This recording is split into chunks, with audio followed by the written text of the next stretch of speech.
Có một mục trong Clipbook mà mình nghĩ khá nhiều người sẽ dùng tới, đó là phần tổng hợp nội dung. Đây thực ra chỉ là một nơi gom lại những nội dung hữu ích mà bạn có thể dùng ngay trong quá trình làm việc với AI.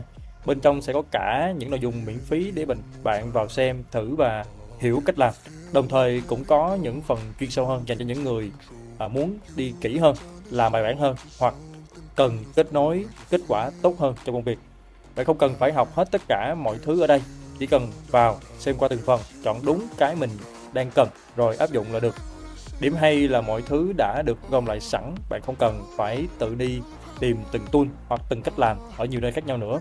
Bạn có thể bắt đầu từ những nội dung miễn phí để làm quen trước, hiểu cách AI hoạt động, sau đó nếu thấy phù hợp hơn, bạn có thể đi sâu hơn với những nội dung nâng cao.